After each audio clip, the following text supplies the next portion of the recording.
With a tradition dating back to the 12th century, Welsh slate mining boomed at the dawn of the Industrial Revolution, as this once isolated region was connected by roadways and railways to the rest of Europe.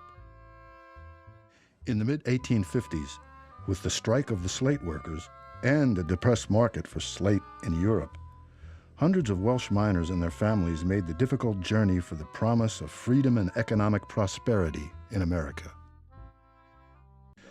Independent slate quarries had existed for decades in the U.S., but it wasn't until the enterprising Welsh immigrant Robert M. Jones founded the Bangor Quarry that business flourished. They came by the thousands. They were well known for slating. They were an asset to this area because of their know-how. This was the beginning of our town. Named for the resemblance to the Welsh towns of Bangor and Argyll, the quarries soon spread to surrounding towns, making up the majority of the region now known as the Slate Belt. By the time of the Civil War, the Slate Belt was producing over half of all the slate used in the United States. The typical day of a quarry worker was not easy. Their work consisted of hard, dangerous labor. In a quarry, sometimes hundreds of feet deep. In the early days, slate was dug out by hand. Jones introduced the use of dynamite to blast out large portions at a time, selecting 10-year-old boys for the task. Children did work in the quarries, and they might start around age 10, going with a parent or an older brother. And, you know, they had various jobs. We know at least one of them, Floyd Racely, laid dynamite at that age, which was a pretty risky kind of an occupation. But small fingers could get into little crevices. My dad was 12 years old when he was sent to the quarry. My grandfather and grandparents had a family to feed, and they needed all the hands they could get. So he was 12 years old, taken out of school, and he used to tell me, I was only small, I was only 5'7" when he died. He said, I used to walk with my blicky dragging in the snow. That's how short I was. It is a lunch pail, but it's a special lunch pail, and it's called a blicky. And this is the kind of lunch pail that the slaters took to the quarries every day that they went to work. And if you take a look at how this comes apart, inside, that is the thermos, what we would call a thermos. And that's where the hot tea or coffee would go, and inside this lunchbox would be often a special meat pie. And that was very special to the guys who worked in the quarries because it was easy to eat. And the folks in this area made very, very good meat pies. So they loved having pasties in their lunch.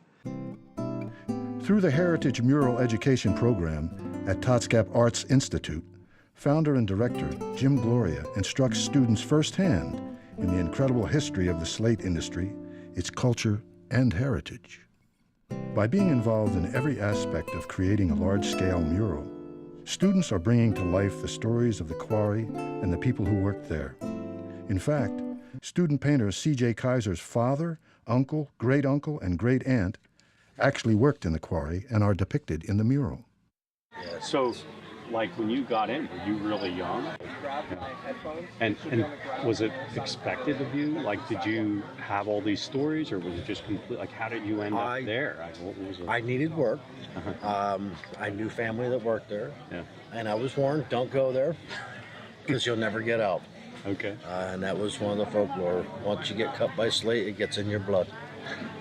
And to this day, I believe to be true, because I have work ethic from working in the quarry that you just can't get. I was 32 when I started working at the quarry. I was asked by the supervisor that worked up there if I was interested in a job, and I took it. I ran the overhead crane for 17 years. I'd cut blocks, and another gentleman would split it up, and we were making literally slate tiles, all different sizes. And I got bored and heard that they were hiring over at Dally's, and went over there because I could do something different. I worked the landing over there for years. There are currently only 3 slate quarries operating in Pennsylvania. Dally's Quarry is one of the largest remaining. So, do you feel like you're from another time doing this work? I mean, it's the last quarry in the area?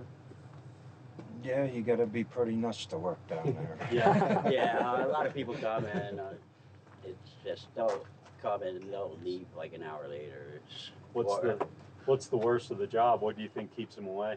The ride down. to ride down, or if they would happen to come in the winter, where you're digging a hole in the ground, you have water all around, so there's always water coming in, and in the winter it freezes and gets on the walls, and that's a tendency of fall. About how deep are you going in? We're about 450 feet. 254. Down? Yeah, down pretty good. And so do you have plenty to do out there? Is there call for slate still, or is it sort of going away? Or It's a dying breed. Really, I mean, people still do it, but not like back in the day. I was a foreman for Dally's for probably about 30 years. I worked there for a total of 49 years. I worked in the yard, punching slate, loading slate, things of that sort. Well, when I started, I was 16 years old, and I started in the yard, punching slate, loading slate, done regular yard work like Larry did, only a different quarry. Then from there, I went down the hole. Then most of my life in the quarry was running engine. I run about 32 years. And it was all for heavy work, picking up like 6-7 ton stones. And I ran steam and electric. I was the last one to run a steam engine. When they shut down, that was it. Well, my father worked in the slate industry most of my young life, probably until I was 25 years old. He was a blacksmith because the slate industry was so old that they didn't make tools for the different aspects of it. So he was required to make the tools to operate it.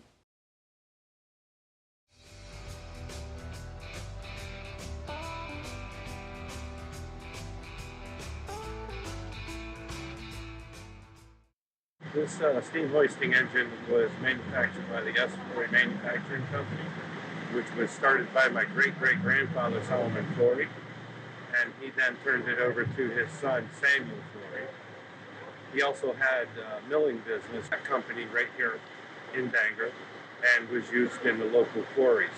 It's part of the Bangor's history and the Slate Belt history. That industry wouldn't have progressed without machines like this. Having the hoist project and the mural project almost side by side is really great for the community because the hoist is only one element, a very important element, just one of a broader portrait.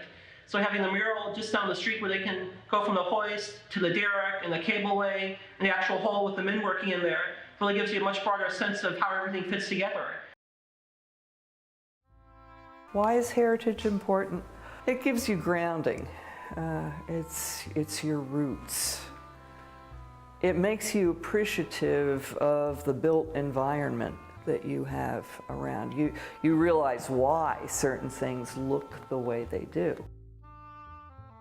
It seems today that many people are forgetting that they are links in an important chain of people within their family. And also in terms of pride of place, connecting to why your community exists and what makes it special. All of those things enrich one's life.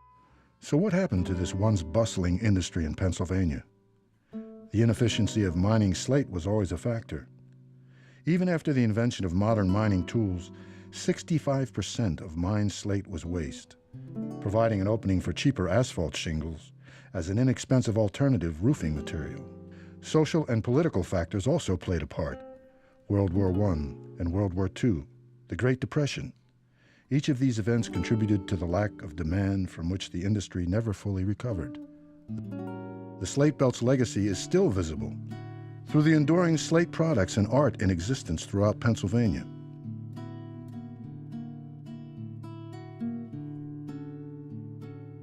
as well as in the names and faces of the original slate workers' descendants.